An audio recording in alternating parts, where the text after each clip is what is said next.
Viewers, the Supreme Court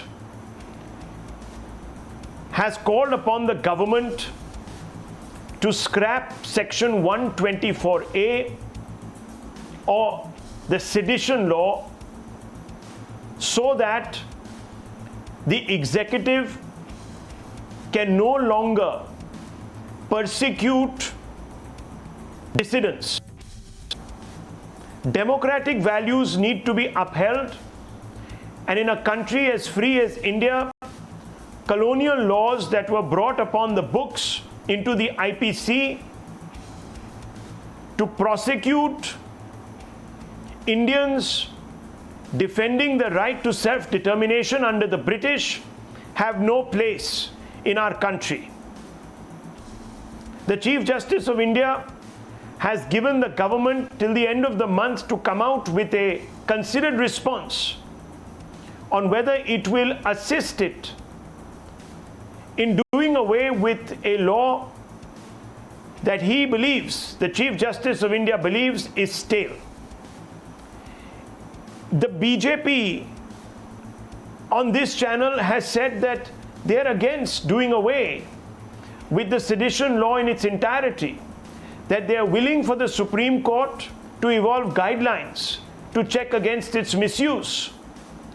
The Attorney General in court also seemed to suggest the same. But is the demand that is being made by the Chief Justice of India legitimate? Is it persuasive enough for the government to take the hint and move towards the complete repeal of 124A of the IPC? To discuss this, we have with us former Chief Justice of India, Mr. Gogoi, Mr. Ranjan Gogoi, who is also, of course, member of the Rajya Sabha. Mr. Gogoi, thank you for speaking to me. I want to begin by asking you, what do you believe about what the Chief Justice of India has said? He has said very clearly that we need to scrap 124A. Do you agree with him? First of all, did the Chief Justice really say that he wants the law to be scrapped? I don't think he would do that. He was examining a challenge to the provisions of Section 124A of the Indian Penal Code. And in that context, he had, from what I get to hear and read, he had asked the government to let the court know its views in the matter. And of course, he had made a statement that do we need to have the colonial laws on the book? But I don't think he could have asked, and he didn't ask for the scrapping of the law. Now, Rahul, coming to your question, what is my view of the matter? Section 124 capital A is a part of Chapter 6 of the Indian Penal Code, which deals with offences against the state. Now, there are two categories of offences under the state, under Part 6. One is waging war, and the other is sedition, covered by 124 capital A. Sedition, compared to waging war, is a lesser offence. Now, I would like to make a distinction, a fairly well-known distinction, between government and the state. The state has its own identity, distinct and separate from the governments that come in and go out. Now, look, if you read Section 124A, it talks about speech, written or unwritten, spoken or written, which has the effect of causing contempt, etc., and has the effect of disturbing or causing annoyance to the government by laws. There is a distinction between a government in office running the administration and government by laws. And this distinction has been spelled out by the Supreme Court itself as far back as in 1962 in the case of Kewar Singh. Followed 62 was Kedar Singh, I stand corrected, followed by the next case, Balwant Singh in 1995, and a very recent judgment, June 2021, in the case of Vinod Dua. Government by laws, the Supreme Court has held, would be relatable to the symbol of the state as distinguished from the government in office. Right? Section 124A deals with that government, the government by laws established, the state. Now, if you have a higher offense of waging war against a country, which is a very rare offense, not likely to happen very often, I think the wisdom would lie in preserving the lesser offense, particularly when the contours and the parameters of the lesser offense of sedition have been spelled out by the Supreme Court consistently since 1962 in the three of the judgments I have already mentioned, namely Kedarnath Singh, then comes Balwant Singh, and then Vinod Dua. Yes, your next question, please. So fundamentally, I just want to take you back to what the Chief Justice of India said, Mr. Gogoi, so that we can begin to appreciate what exactly were the import of his words, and there is some unanimity. He said, a saw is given to a carpenter to make furniture, but if he turns it on trees and clears forests, the impact is devastating. Like Section 66A of the IT Act, sedition law is misused to fix persons who speak against the government. There is no accountability for slapping sedition charge. If you look at the use of this section, you will find the conviction rate is very low. The situation on the ground is grave. It is a serious threat to the functioning of individuals and parties. Your government is taking out, now bear what I'm saying, your government is taking out a lot of stale laws from the law books. Why have they not looked into this? Why don't you drop it? This is what he said. Now, I want to ask you, because there are several laws, sir, that can be used legitimately to punish offenses against the state, isn't it? Of course. Yes. Now, I have no information, or I don't have the statistics of the use of this section. Every law is capable of being used, misused. The possibility of misuse, to my mind, is not enough to scrap a law. The government, in its wisdom, may drop the law, but the standards by which the government judges are different from the standards that the court judges. The court judges the legality of the legislation. The government judges the necessity of the legislation. This is the fundamental difference, and that is why the Chief Justice, in using those words, had desired to know what is the view of the government. Does the government feel the necessity of continuing the law? If, of course, the government comes up with an opinion or with a view that the law needs to be continued, the Chief Justice and his bench would then have to consider the legality of the legislation from the standpoint of the permissible jurisdiction of the Supreme Court. But there's something here I would like to tell you, Rahul, if I may. There's a very fast-growing tendency in this country to challenge laws. You know, the possibility of abuse is a ground. takes people to court and straight to the Supreme Court under Article 32. Some instances of misuse of the law. Nobody wants to face the trial because perhaps the trial gets very protracted. I can understand. But at the slightest of provocations on these grounds and other related grounds, people move the Supreme Court under Article 32, seeking to strike the law at the roots.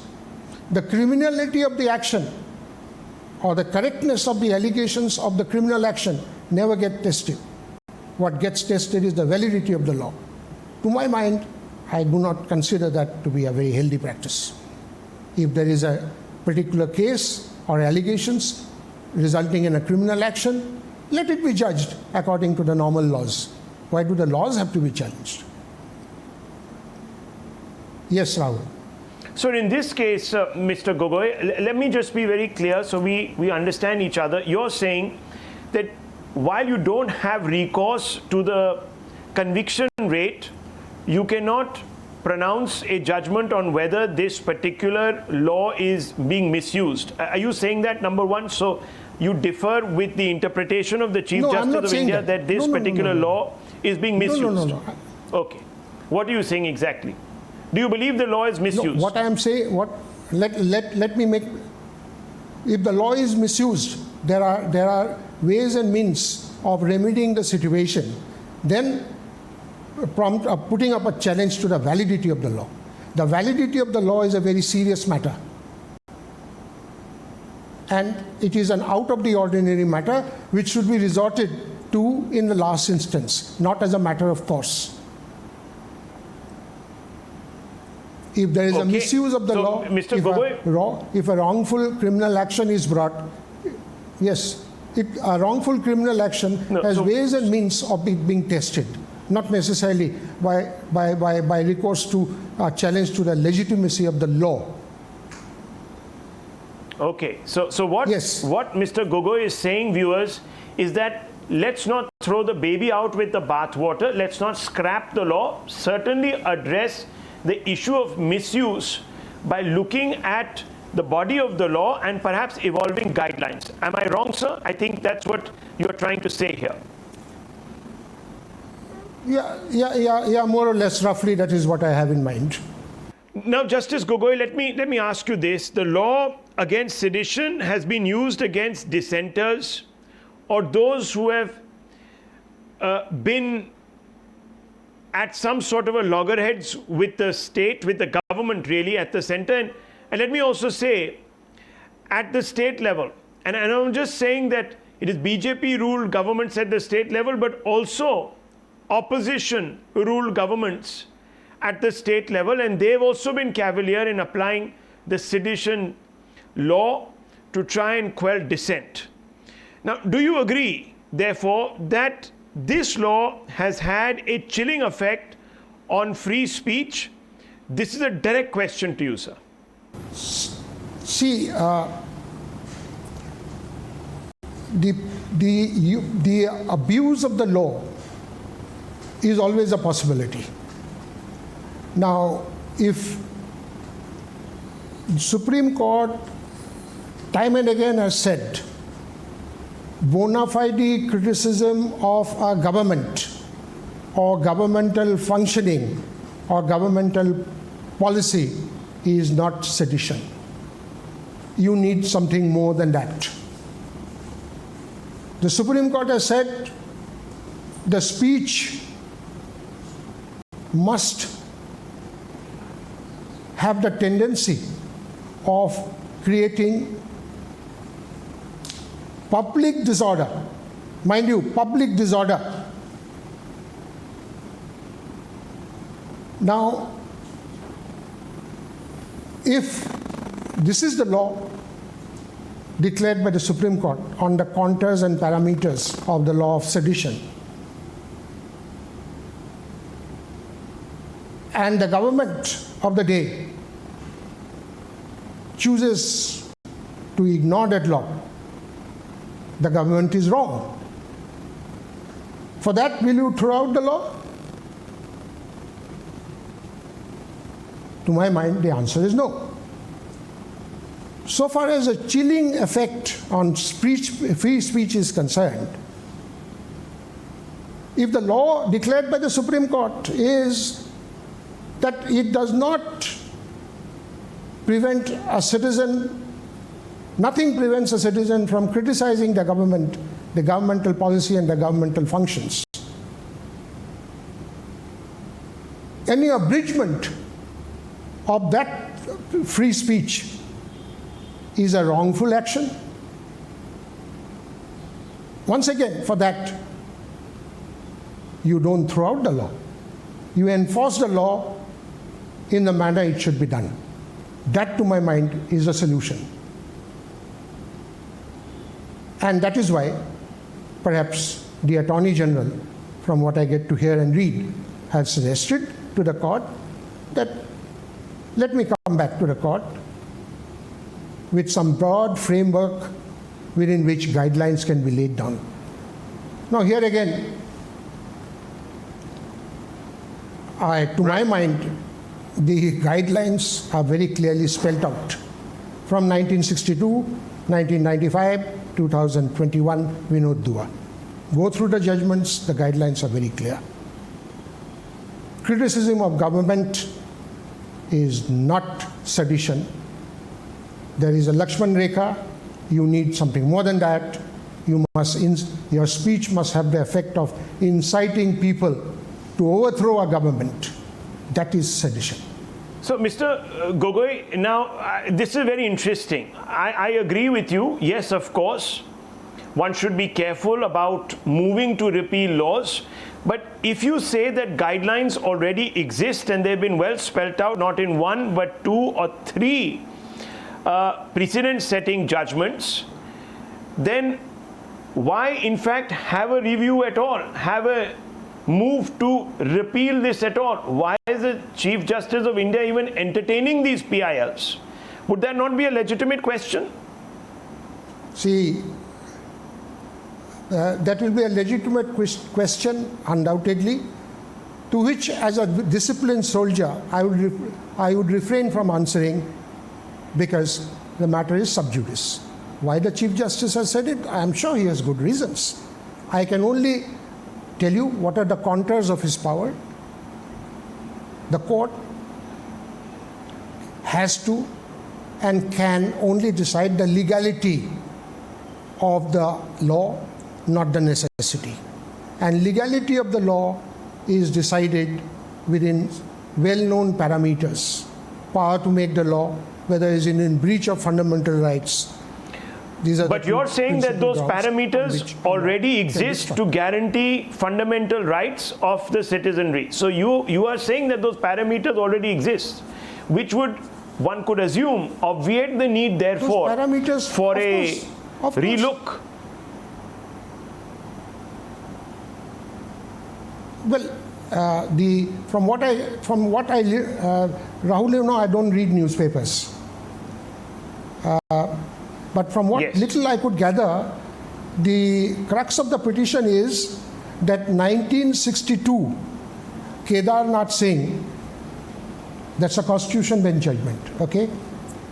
5 judges, is over a century old, and time has come to have a new, fresh look, whether Kedar Nath Singh requires a relook. That's why perhaps the Chief Justice and the bench and his companion judges thought, let's have a second look at it. That's all. Nothing much, nothing more. What would you have done?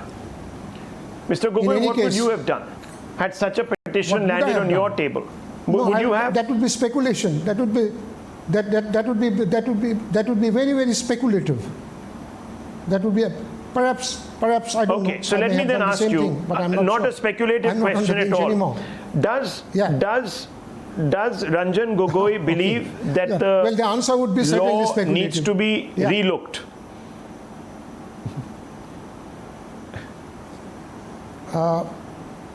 Yes, that's a more specific question. I don't think so. But this is my personal opinion. I don't think so, because the 3 judgments that I have mentioned have very clearly and elaborately laid down what are the parameters of the law of sedition under 124 capital A. Yes. Well, Mr. Gogoi, you couldn't have been more clearer on this. Thank you very much for speaking to me. Thank you very much. Best of luck. Stay safe. Thank you. The pleasure is all mine. Thank you very much.